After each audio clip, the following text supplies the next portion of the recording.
Beberapa saat yang lalu teman-teman tuh banyak bertanya, Mas itu foto di atas gunung indah banget di daerah mana sih tuh? Bisa nggak sih kalau bisa kita ke sana? Tapi kalau misalnya nggak kuat naik sepeda gimana? Apakah bisa pakai kendaraan yang lainnya selain sepeda? Oke teman-teman sekalian, hari ini bakal Agung spill perjalanan menuju ke bukit yang tidak tinggi, hanya 388 meter dari permukaan laut. Tempat yang bakal kita kunjungin namanya adalah Foto Shijie dalam bahasa Mandarin. Dalam bahasa Inggrisnya itu adalah Buddha's World. Tempatnya seperti apa? Kita simak aja perjalanan Hari hari ini ini. mataharinya mantap ini. Keren. Pagi-pagi masih bisa menikmati indahnya matahari, udara yang segar. Puji Tuhan, haleluya, alhamdulillah. Hari ini nggak sendirian.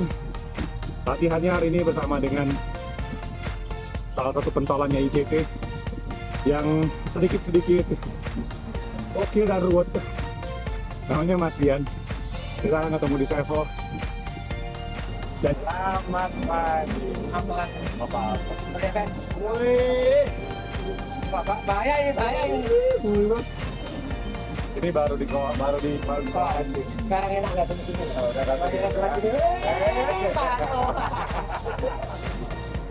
Ayo. Oke, kita lanjutkan perjalanan di pagi hari ini, bulan September ya. Seperti yang Anda lihat di September rasanya kok udah mulai dingin. Ini Mas Lian udah pakai lengan panjang. Akunya masih pakai lengan pendek. Ya gitulah ya, kalau bulan September di Taiwan itu kadang-kadang nggak jelas juga cuacanya. Ada dingin, ada panas juga. Selamat hari Senin buat hari Senin. kalian. Kita hari Sabtu. 2 hari loh. Berturut-turut Kan ya. mereka kan pagi kerja, kita kan kerjanya siang. Siang. Seperti yang Anda dengar, dia itu kerjanya siang. Maksudnya itu dia kerjanya shift malam. Makanya tadi bilang sedikit-sedikit gokil karena memang jam kerjanya itu malam dan goesnya di pagi hari. Kadang-kadang habis kerja jam 3 atau jam 4 subuh, paginya kita udah goes bareng. Makanya kenapa nggak dibilang gokil? Super emang orang ini Mas Lian. Lanjut deh perjalanan kita hari ini. Seperti yang Anda lihat, tadi sebenarnya di sekitar rumah penduduk ada menemukan nggak? Ada sawah, bener sih. Di Longtan itu juga distrik yang cukup unik di wilayah Taoyuan ya, karena dia itu sudah mendekati wilayah Hsinchu atau Kabupaten Hsinchu lebih tepatnya. Jadi kalau di Longtan ini terkenal dengan penghasil beras juga dan penghasil daun teh. Nah, tehnya teh apa? Teh oolong. Kalau misalkan Anda bisa mampir ke Longtan, jangan lupa beli oleh-olehnya itu adalah daun teh oolong. Cukup enak sih. Setelah kita melewati distrik Longtan, sekarang kita memasuki Kecamatan Kwansi di Kabupaten Hsinchu. Nah, ini kenapa bisa dipercepat? Karena ini adalah turunan yang sangat panjang juga di jalur nomor 3 yang menghubungkan distrik Longtan dengan Kecamatan Kwansi. Sebaliknya tentu aja adalah tanjakan yang sangat panjang juga. Pokoknya kalau tahu orang gue sudah kayak gini, sudah kayak ular gini, pasti itu keberatan. Udah ngap. Ya, punya sepeda bagus itu enak. Yang gak enak satu, jadi beban. Kalau tahu gini kan, ada sepeda besi orangnya kuat jalit. Orangnya itu pasti bangga, pasti itu. Yeay, gue lewatin. Tuh guys, itu artinya sepeda bagus belum tentu berarti menjamin kau akan lebih kencang Iya. daripada orang lain. Iya. Ini paling penting. Nah, Ini. ini sama niat. Iya. Kayak di street. Pelan-pelan Pak Sopir. Pelan-pelan Pak Sopir. Ya gitulah obrolan dua bikers yang nggak tahu kemana nyambungnya. Kita nggak ngomongin yang ruwet-ruwet, tapi selalu nyindir-nyindir orang lain. Oke, kita lanjut lagi ya dengan trek ini. Jadi trek ini tadi di awal udah dibilang namanya adalah Foto Shijie atau Buddha's World. Di paling atasnya kita akan melihat keindahan waduk dari Shimen atau Shimen Dam. Nanti kita akan lihat. Nah, di trek ini ketinggiannya itu paling tinggi itu adalah 388 meter dari permukaan laut. Perjalanannya dari pintu awal naik dari Kwansi sampai ke atas kurang lebih 7 kilometer. Nggak gitu jauh sih, tapi tanjakannya rata-rata itu 4,9. Mungkin banyak teman-teman atau orang-orang yang dengar 4,9 kayaknya biasa aja sih ya, kayaknya nggak berasa banget gitu. Tapi ini disebutnya adalah rata-rata. Jadi kalau misalkan Anda punya kesempatan untuk naik sepeda, dikasih tahu, oh nggak susah kok, elevasinya kurang lebih hanya 4,9 atau 2% aja, perjalanannya berapa meter. Nah itu hati-hati, biasanya itu ada jebakan Batman, karena itu disebutnya rata-rata. Contohnya nih, untuk foto Shichie sendiri atau Words of Buddha ini, kita lihat dia punya kemiringannya itu paling kecil itu adalah 2,5%. Jaraknya hanya 120 meter. Selebihnya berapa? Kurang lebih 4%. Paling tinggi itu sampai dengan 10,4%. Untuk meyakinkan kalian bahwa ini berat banget, dengerin aja suara nafas kita deh.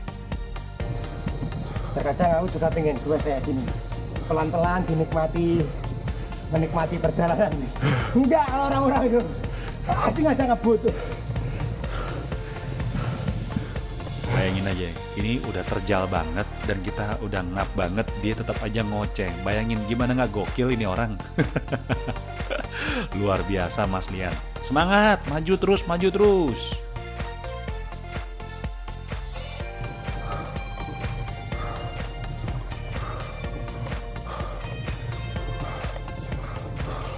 Tolong. Ayo.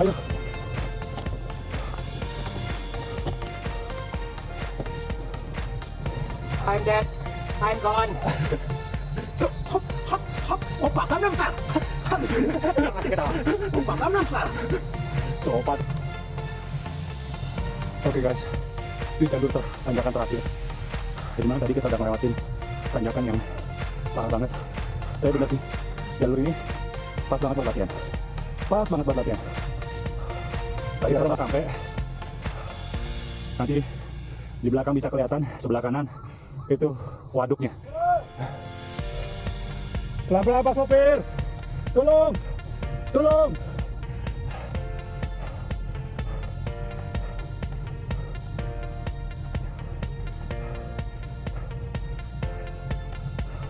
Teman-teman udah ngerasain belum suaranya seperti apa nafasnya? Padahal ini baru 10% doang ya. Bayangin kalau misalkan kemiringan sampai 29, 30 seperti apa. Jantung itu mungkin rasanya mau copot. Oke, sekarang kita lihat ini pemandangannya udah mulai kelihatan di atas ketinggian 362 meter. Nah, di depan ini adalah Waduk Shimen yang sangat penting banget untuk wilayah Hsinchu dan Taoyuan serta kabupaten dan kecamatan kota-kota kecil di sekitarnya. Saya nggak tahu nih apa kalau misalkan saya bilang ini adalah surganya bikers, keterlaluan nggak sih? Soalnya ini indah banget. Baik kita mau datang di musim apa aja, mau di pagi, siang, ataupun juga tengah malam, sore-sore gitu pas lagi matahari terbenam, itu pemandangannya selalu berbeda. Sangat berbeda sekali. Jadi inilah tempat yang sudah tidak asing lagi, yang sering teman-teman lihat di Instagram Agung, baik di story. Ya ini tempat inilah dimana kita itu selalu berlatih dan di puncaknya kita bisa menikmati keindahan alam. Bayangin aja ya, kita udah sering banget mampir ke sini tapi selalu foto. Kenapa? Karena pemandangannya terlalu indah dan juga setiap hari itu berbeda banget. Rekomendasi deh kalau misalkan teman-teman mau naik sepeda juga boleh, atau mau naik motor juga boleh. Mau naik mobil bisa nggak? Ya tentu juga bisa sih, bisa mampir ke sini. Oke, setelah kita sampai di puncak, istirahat sejenak, kita lanjutkan perjalanan untuk kembali ke tempat masing-masing. Ya pulang lah, karena kita kan masih ada kerjaan sendiri ya. Dan kalau misalkan teman-teman mau mampir ke sini, sebenarnya bisa dari dua arah ya. Satu yang arah yang hari ini, yaitu dari Hsinchu, dari Kwansi, naik ke atas, tentu aja tantangannya lebih berat kalau misalkan naik sepeda. Kalau misalkan tantangan yang pengen lebih ringan, tentu naiknya dari wilayah Taoyuan. Dan mungkin kalian nggak percaya ya kalau Agung waktu pertama kali melalui jalur ini itu beneran semaput. Itu berhentinya kurang lebih mungkin ada 4 kali atau mungkin bahkan lebih kali ya. Karena baru gue sebentar nggak tahan istirahat. Ya tapi itulah ya namanya juga latihan ya, pelan-pelan pasti juga ada kesempatan untuk bisa jadi lebih baik. Kata orang, practice make perfect. Not really, mungkin lebih tepatnya practice makes progress. Satu aja lah. Makasih Pak ya. Makasih. Oke. Tetap semangat. Up. Hati-hati. Ya. Oke, thank you banget buat teman-teman yang udah nonton sampai habis. Makasih banget dan jangan lupa untuk di-share ataupun juga di-subscribe channel Agung Taiwan. Kita ketemu lagi di episode Goes Taiwan berikutnya. Salam optimis.